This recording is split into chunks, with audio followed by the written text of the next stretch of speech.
Hi everybody, my name is Frank Kutsakria, and today I'm going to do a topic on something I know nothing about, yet I know a lot about. I don't know jack about the Israeli political system, but I do know proportional representation, and they're fucked up, both of them. So like and subscribe and hate and comment below. Now, on the 17th of September, in the not year of their Lord 2019, Israelis went to the polls for the second time this calendar year because Bibi Netanyahu and his Likud party could not get 61 votes out of 120 to actually form a legitimate government. So they went to the polls, and I know what you're thinking. The British, the Canadians have an upcoming election here in, I think it's October 21st. You get districts. There's 120 seats. Obviously, there's 120 elections. Whoever gets the most votes per seat wins. You get a majority. Boom, bing, bang, boom, boom, done. Parliament formed. That's not how proportional representation works. Proportional representation, you don't pick a person, you pick a party, except you kind of pick a person to be the prime minister. It's all kind of really weird and kind of screwed up. So again, you're picking a person. No, you're picking a party, sort of. You're picking a prime minister, maybe. So there's the two major parties in this election, or at least as of the last one. There was the blue and white, which is the biggest party in the Knesset, their parliament. And they got 25+% of the vote. That would be, 30.8% of the parliament. And then Likud, that's Bibi Netanyahu's party, got a little bit less, 30 points. But there's a ton of minor parties. Now, the first one is the joint list. And these are Arabs. That's right, squad. Arabs have rights in Israel. They can vote. They can vote for themselves. Maybe learn that the next time you guys attack Israel. They got almost 13 votes. And then there's other parties. There's something called the Shahs. Yeah, I'm going to totally butcher these pronunciations. The Shahs, the Israeli Bentunin. These are Russian nationalists, the former Russians. Man, they're nuts. Like, they think like these guys should have to take loyalty oaths. Not an extremist, though, apparently. The UTJs, Yaima, Labor, Gashir. Labor used to be the party of the prime ministers for a long time, but then they fell out of flavor in the last election, and they joined with something called Gashir. The Democratic Union, I can pronounce that one. Otima Yadudits, and others. And others got 1%. They got 2%. You look these up, you add these up, there's 120, and we're done, right? No, that's not how proportional representation works. So every country that does proportional representation says that you got to hit a threshold for your party. So basically, you don't have independents ever serving. So when you hear people cry and say, oh, we don't have independents serving in the American government, so it's Bernie Sanders. Okay. You don't ever get it in this system either. Not really. So these two, because they were the Otimis, they get crossed out. So then they take this number and they refigure it to get to 120. And so the blue and the white ends up with 32 votes.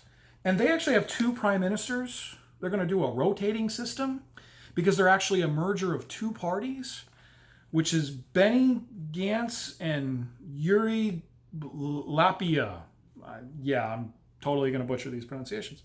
So Likud is Bibi, right? And then the Arab parties, and there's actually 4 parties inside this list, gets 13 votes instead of 12. The Shays gets 9.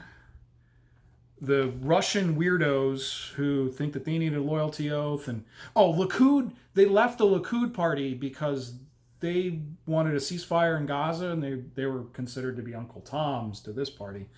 They got 9, 8, 7, 6, 5, 309. No, that's a song. But yeah, now I get 120. And so clearly, blue and white got the most votes, so they must be the majority, right? No. So now they got to get 61 votes, right? And the last time they had an election, Likud and them tied. They got 35 each. But Likud had 65 because they had these 30 other votes from these other parties. But they couldn't form a government because of these weirdos, right? These weirdos are like, yeah, we want you to form a government with these guys. But then they don't really need the math. But Yeah, remember, these guys are way right wing, right? And part of the reason why you want these cutoffs is so that the right wing parties and the crazy left wing and everything, they don't have representation. And by the way, this is as of 12:53 Israeli time on Channel 13. So these numbers could still fluctuate. So the blue and white, according to Channel 13, do not have 61. In fact, they're not even the most votes right now. So the most votes right now and they're considered to be center left, which is, I call it blue, white, and now Likud. They have 55 votes. And Likud and Friends, our South Park reference, has 56. So is there going to be a government? Well, maybe. Remember I told you the whack job Russians, who are the 5th most popular voted party, that doesn't like these guys because they're too weak on the Israelis, too weak on the Arabs in Gaza, and they don't really like these guys because they're way weak. These guys are going to play Kingmaker. And I know what you're saying, Frank. This is a horrible drawn crown. This is my first attempt. Apparently, I think I'm the little drummer boy. Again, maybe the wrong religion for this movie. So they are going to pick the parliament, kind of. So they want a joint government. Which kind of makes no sense. Because they don't really need, because remember, they already have 30 each. So if they just wanted to form a joint government, they could. They don't have to involve these guys. So what does that mean? It means that there is a good chance that our friends in Israel will have another election. Now, parliamentary democracies, in and of themselves, you get mandates. In Israel, it's a 4-year mandate unless you call an election early. Other countries are 5. But whenever these countries use proportional representation, Germany does it at the state level. And actually, that math that I showed you, that's basic math. Israel is like, hey, we're going to keep it simple. The Germans actually make it even more complicated. Happens in Australia, happens in South Africa. There's a number of other countries that use proportional representation, and they tend to be screwed up. Unless you put rules about having to not call elections, you get a lot more elections than you should. And so this was the shortest parliament. They've had 22 parliaments since 1949.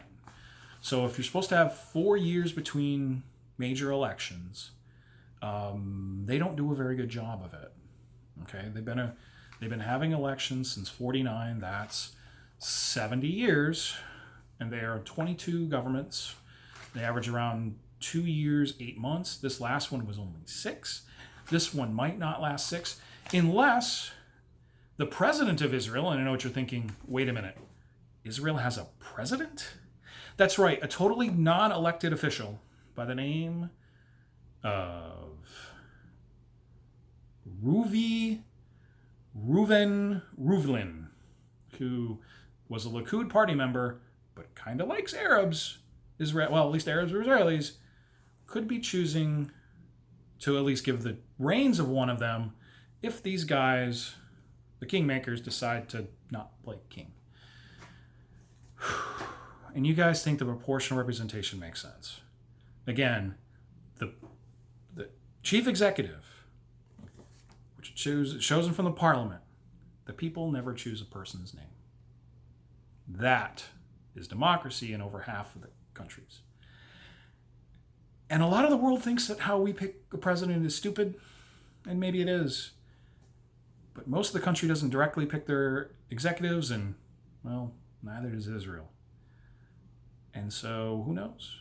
Maybe it clears up. Maybe one of these parties gets to 61. Maybe you don't have another election. But if not, I'll be back here in about 6 months trying to figure this out again. Like, subscribe, and hate, comment below. But again, it's still the best democracy in the Middle East. It's the only democracy in the Middle East.